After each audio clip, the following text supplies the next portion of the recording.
Hello my dear friends, what's up and welcome back to learn English with AR. Learn English with AR में आपका स्वागत है। Friends, आज के इस वीडियो में बात करने वाले हैं past perfect continuous tense. Sometimes कभी कभी ऐसा लगता है कि पास्ट कंटिन्यूअस टेंस और पास्ट परफेक्ट कंटिन्यूअस टेंस दोनों एक जैसे हैं, लेकिन फ्रेंड्स ऐसा बात नहीं है कि दोनों एक ही जैसे हैं। चलिए इसको शुरू करते हैं। वीडियो के अंत तक बने रहेंगे ताकि आपको ये सारा कन्फ्यूज़न दूर हो जाएगा। सो फ्रेंड्स, बात करते हैं पास्ट परफेक्ट कंटिन्यूअस टेंस है क्या चीज़। ठीक है, तो इसका बेसिक स्ट्रक्चर होता है subject plus had plus been plus one में आईएनजी जोड़ेंगे, यानी कि वर्ब की फर्स्ट फॉर्म में आईएनजी जोड़ेंगे। तो इसको कौन सा कंडीशन में यूज करेंगे, कब करेंगे, ठीक है, इसको जानते हैं। जब कोई कार्य, कोई भी काम, ओके, पास्ट में यानी कि भूतकाल में लगातार कुछ समय तक जारी रही, कुछ समय तक जारी रही। कोई काम भूतकाल में पास्ट में शुरू हुआ था और कुछ समय तक जारी था, उसके बाद हो सकता है कि क्या हो गया, बंद हो गया। चलिए इसको एक टाइमलाइन के थ्रू से समझते हैं। मान लीजिए कि आप 2015 में कोई भी काम स्टार्ट किए पास्ट में, ये तो प्रेजेंट है, यहाँ से अभी जो चल रहा है प्रेजेंट, अभी मैं पढ़ा रहा हूँ, ठीक है। तो यहाँ से जितना भी इधर आया है सब क्या है, पास्ट है, ठीक है। तो मान लीजिए कि 2015 से मैंने कोई काम स्टार्ट करा, 2015 से, ओके, और 2015 से काम स्टार्ट किया, वो काम कुछ दिन तक जारी रहा। मान लीजिए 2-4 साल, 5 साल। तो अगर 5 साल तक काम जारी रहा तो 2000 कितना हो गए, 20। कितना हो गए, 20। यानी कि पास्ट में कोई काम स्टार्ट हुआ था और वो कुछ समय तक जारी था। जैसे कि 2015 में स्टार्ट हुआ तो 2020 में मान लीजिए कि वो काम खत्म हो गया या फिर फिनिश हो गया। तो 2015 में स्टार्ट हुआ, 2020 में खत्म हुआ, और इनके बीच जो भी काम जारी रहा, इस सिचुएशन को हम लोग इस बेसिक स्ट्रक्चर के थ्रू बनाएंगे, subject plus had plus been plus verb plus ING, यानी कि इसे हम लोग कहते हैं पास्ट परफेक्ट टेंस। अब आपको समझ में आ गया होगा। ये बहुत सा सिंपल है। चलिए एक एग्जांपल के थ्रू इसको समझते हैं। उससे पहले अक्सर ऐसा देखा जाता है कि इस हिंदी वाक्य के अंत में ता रहा था, ती रही थी, ते रहे थे, अगर रहे, या फिर रहा था, रही थी, रहे थे, अगर उसमें टाइम रहे तब जाके रहा था, रही थी, रहे थे होंगे। अगर टाइम ना रहे तो इसमें क्या होगा, ता रहा था, ती रही थी, ते रहे थे। जैसे कि एक एग्जांपल के यहाँ पे कि मैं दौड़ता रहा था, मैं दौड़ता रहा था, तो यहाँ पे आप देख रहे हैं कि ता रहा था, यहाँ से यहाँ तक आप देख रहे हैं कि क्या सर, ता रहा था। तो अब वहां पे बनाएंगे क्या, I has been running, I had been running. अगर इसको अगर आपको बनाना हो, हैड और आई को एक साथ अगर करना हो, तो उसको हम लोग पढ़ते हैं आइड। क्या पढ़ते हैं, आइड। यानी कि इसको हम लोग पढ़ेंगे आइड बिन रनिंग। यहाँ पे कुछ है कि आप सर यहाँ देख सकते हैं, जैसे कि आई हैड को एक साथ अगर बोलना होगा तो आप उसको बोल सकते हैं आइड। क्या बोलेंगे, आइड। द नेक्स्ट वन, ही के साथ अगर हेड लगाएंगे तो उसका हम लोग पढ़ते हैं हीड। क्या पढ़ते हैं, हीड। जैसे हिज बिन, आइड बिन। सी के साथ अगर हेड लगाएंगे तो उसको हम लोग सीड पढ़ेंगे, और बिन लोग जोड़ देंगे तो उसका होता क्या होगा, सीड बिन। ओके। नेक्स्ट है कि यू हैड के साथ, अगर यू के साथ अगर हेड लगाएंगे तो अगर एक साथ उसको बोलना हो छोटा रूप में तो एक क्या देंगे, एक एपोस्ट्रोफी देंगे, उसके बाद उसको एक डी देंगे, क्योंकि एच और डी, एच और ये यहाँ से क्या हो जाएगा, खत्म हो जाएगा और सिर्फ लास्ट वाला डी जुड़ जाएगा।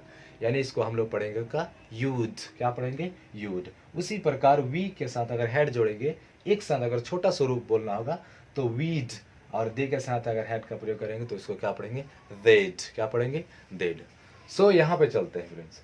जैसे कि मैं दौड़ता रहा था, तो लास्ट में आप देख रहे हैं कि सर ता रहा था, क्या आता है, लास्ट में ता रहा था, तो हम लोग इसमें पढ़ेंगे क्या, आई हैज बीन रनिंग। मैं खेलता रहा था तो क्या होगा कि I has been playing. Okay. जैसे मैं लिखता रहा था तो आई हैज बीन राइटिंग, क्योंकि इसके जगह पे आप चेंज कर सकते हैं। अब आई के जगह पे ही, सी, इट, यानी कि आप प्लूरल हो या सिंगुलर है, इसमें कोई फर्क नहीं पड़ता है। सिंगुलर हो या फिर प्लूरल सब्जेक्ट हो, इसके साथ कोई फर्क नहीं पड़ता है कि इसके क्या लगाना है, सिर्फ आपको हेड ही का ही प्रयोग करना है, ठीक है। नेक्स्ट एग्जाम्पल है कि वह 2 वर्षों से पढ़ रहा था। यहाँ पे आप देख रहे हैं सर, समय है कि कितना वर्ष है, 2 वर्षों से पढ़ रहा था। अगर आपको मैंने बोला कि अगर समय है तो हिंदी के वाक्य में रहा था, रही थी, रहे थे, होंगे। जैसे कि मैंने यहाँ पे आपको बताया कि अगर समय जुड़ा हुआ है तो अब देख रहे हैं कि यहाँ पे क्या जुड़ा हुआ है, समय जुड़ा हुआ है। तो जब समय जुड़ा हुआ है तो ये लास्ट में क्या है सर, रहा था रही थी। ठीक है, जैसे कि वह 2 वर्षों से पढ़ा रहा था, तो क्या होगा कि he has been teaching for 2 years, वह 2 वर्षों से पढ़ा रहा था। अगर आपको कहना हो कि वह 3 वर्षों से पढ़ा रहा था, तो he had been teaching for 3 years। अगर आपको कहना हो कि वह 6 महीने से पढ़ा रहा था, तो he had been teaching for 6 months। यहाँ पे ईयर के जगह पे क्या कर देंगे, ईयर के जगह पे हम लोग क्या देंगे, मंथ्स का प्रयोग कर देंगे। नेक्स्ट एग्जाम्पल कि वे लोग 2010 से स्कूल जा रहे थे। अब ये वाला बात फॉर कहाँ लगाएंगे और सिंस कहाँ लगाएंगे। फॉर का प्रयोग ड्यूरेशन ऑफ टाइम के लिए लगाएंगे, जबकि सिंस का प्रयोग पॉइंट्स ऑफ टाइम के लिए लगाएंगे। पॉइंट्स ऑफ टाइम का मतलब होता है कि जो फिक्स टाइम हो, जैसे कि 2015 से तो फिक्स टाइम है, जैसे सोमवार से तो फिक्स टाइम है, ठीक है, जनवरी से तो फिक्स टाइम है। तो फिक्स टाइम के लिए सिंस का, और जो फिक्स्ड ना हो उसके लिए किसका, फॉर का प्रयोग करेंगे। अगर नेक्स्ट एग्जांपल हमारे पास है कि वे लोग 2010 से स्कूल जा रहे थे। यहाँ भी आप समय देख रहे हैं कि समय क्या है, 2010 से, और जैसे ही समय जुड़ा रहता है तो उसका अंत में क्या होता है, रहा था रहे थे। तो देख रहे हैं कि सर अंत में क्या है, रहे थे, इसलिए इसका क्या बनेंगे, they has been going to school since 2010, कि वे लोग 2010 से स्कूल जा रहे थे। अगर आपको कहना हो कि हम लोग 2010 से स्कूल जा रहे थे, तो दे के बाद हम लोग क्या लगाएंगे, वी का प्रयोग कर देंगे, यानी कि we has been going to school since 2010। अगर आपको 2015 बोलना है तो 2015, आप यहाँ भी क्या कर सकते हैं, चेंज कर सकते हैं। अगर आपको कहना हो 1997 से तो 1997, इस प्रकार से आप बोल सकते हैं। नेक्स्ट एग्जाम्पल कि राकेश 2015 से परीक्षा की तैयारी कर रहे थे। किसका, 2015 से राकेश परीक्षा की तैयारी कर रहे थे। तो Rakesh has been preparing for the examination since 2015, क्योंकि 2015 क्या है, एक फिक्स टाइम है, और जो फिक्स टाइम के पहले किसका प्रयोग होगा, सिंस का प्रयोग होगा।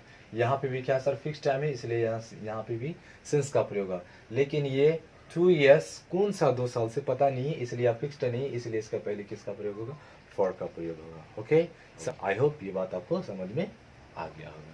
अगर आपको समझ में आ गया हो तो ये आप उतार सकते हैं। अब हम लोग देखेंगे कुछ नेगेटिव पॉइंट। क्या सो फ्रेंड्स, का नेगेटिव है, यहाँ पे देख सकते हैं कि अगर आपको नेगेटिव बनाना है तो हैड में क्या जोड़ना, नोट तो जोड़ना है।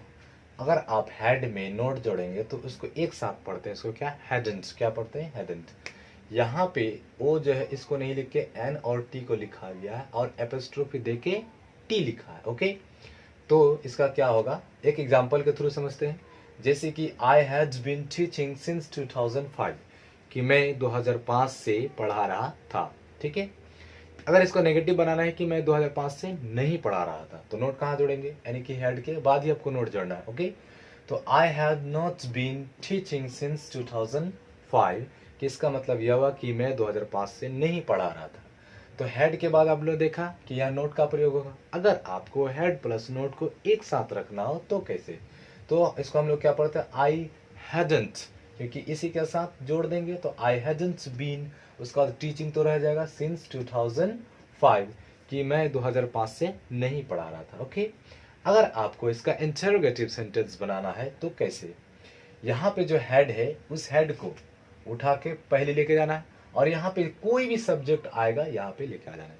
यानी कि अगर यहाँ पे यू होगा तो यहाँ पे आपको यू लगाना होगा, अगर यहाँ पे सी होगा तो सी आ जाएगा, वी होगा तो वी आ जाएगा, अगर किसी का नाम है तो नाम आ जाएगा, अगर राहुल है तो राहुल आ जाएगा, और हेड यहाँ से उठ के कहाँ, यहाँ पे, और ये वाला उठ के यहाँ पे। सिर्फ आपको एक्सचेंज करना है, जगह को अदला बदली हो जाएगा, इंटरोगेटिव बन जाएगा। जैसे कि had I been teaching since 2005, क्या मैं 2005 से पढ़ा रहा था। अगर आपको इसमें नोट नहीं जोड़ना है, अगले बार में आपको नोट जोड़ देना है। जैसे कि had I not been teaching since 2005, क्या मैं 2005 से नहीं पढ़ा रहा था। उसी को अगर एक साथ लिखना हो, एक साथ हेड और नोट को अगर एक साथ लिखना हो तो उसको पहले लिखना होगा। क्या लिखना होगा, पहले। अगर आप अलग अलग नहीं लिख सकते हैं पहले, जैसे हैड नोट्स आई बीन, ये गलत हो जाएगा, तो एक साथ ही बोलना पड़ेगा आपको, यानी कि और, या फिर आप ये भी बोल सकते हैं कि hadn't I been teaching since 2005, क्या मैं 2005 से नहीं पढ़ा रहा था। सो फ्रेंड्स, ये आपका नेगेटिव है। फ्रेंड्स, इसके पहले आप डब्ल्यूएच टर्म भी जोड़ सकते हैं, जैसे why, what's, when, how, where, ये सब डब्ल्यूएच टर्म है, इसके पहले आप जोड़ सकते हैं। अगर आपको वाई का प्रयोग करना है कि मैं 2005 से क्यों पढ़ा रहा था, तो यहाँ पे वाई का प्रयोग कर देंगे, यानी कि इसके सिर्फ जस्ट पहले ही आपको वाई का प्रयोग करना है। जैसे why has I been teaching since 2005, why has I not been teaching since 2005। इस प्रकार से आपको बनाना है। वाई की जगह पे आपको वेन का भी प्रयोग कर सकते हैं, वेयर का भी प्रयोग कर सकते हैं, हाउ का भी प्रयोग कर सकते हैं। आई होप ये भी आपको क्या हो गया, समझ में आ गया होगा। अब हम लोग चलते हैं कुछ सम मोर एग्जाम्पल, कुछ हम लोग और एक दो एग्जाम्पल देखेंगे कि वो इम्पोर्टेंट है, बहुत ज़्यादा इम्पोर्टेंट है वो एग्जाम्पल। चलिए फ्रेंड्स उस दो एग्जाम्पल को हम लोग देख लेते हैं। ओके, अब जो ये दो एग्जाम्पल है बहुत ही इम्पोर्टेंट है। क्यों, देखिए यहाँ पे कि मैं पढ़ रहा था, तो ऐसा लग रहा है कि ये पास्ट कंटिन्यूअस का, और सही भी है कि मैं पढ़ रहा था, तो आई वॉज रीडिंग। लेकिन अगर इसमें समय जुड़ा हुआ है, जैसे कि मैं 2 घंटों से पढ़ रहा था, मैं 2 घंटों से पढ़ रहा था, इसमें आपका देख रहा है कि सर यहाँ पे समय जुड़ा हुआ, क्या जुड़ा हुआ, समय। अगर पास्ट में अगर समय जुड़ा हुआ तो उसमें आपको हैड बीन का प्रयोग करना ही पड़ेगा। इसमें देख रहे हैं कि सर रहा था, इसमें भी लास्ट में सर रहा था, दोनों में लास्ट में रहा था है, लेकिन इसमें समय है तो हैड बीन, अगर समय नहीं है तो वाज। Simple, clear. जैसे मैं पढ़ रहा था तो आई वॉज रीडिंग। यहाँ पे क्या, मैं 2 घंटों से पढ़ रहा था, तो I has been reading for 2 hours, कि मैं 2 घंटे से पढ़ रहा था। तो नेक्स्ट एग्जाम्पल, वर्षा हो रही थी, इसमें समय नहीं है कब से हो रही थी, लेकिन वर्षा हो रही थी तो इट वॉज रेनिंग होगा, यानी कि पास्ट कंटिन्यूस से होगा। लेकिन सुबह से वर्षा हो रही थी, तो यहाँ पे टाइम है कि सुबह से हो रही थी, जब टाइम होगा तो उसको हैड बीन, अगर टाइम नहीं होगा तो वाज के साथ प्रयोग कर देंगे। ओके, तो सुबह से वर्षा हो रही थी तो it has been raining since morning, कि सुबह से वर्षा हो रही थी। ओके, आई होप ये आपको समझ में आ गया होगा। If you like this video, please subscribe my YouTube channel so that I can bring another video for you. अगर आपको ये वीडियो अच्छा लगा तो प्लीज़ लाइक करना और इसको सब्सक्राइब करना, ताकि मैं आपके लिए अगला वीडियो ला सकूँ। मिलते हैं फ्रेंड्स अगले वीडियो में। जय हिंद।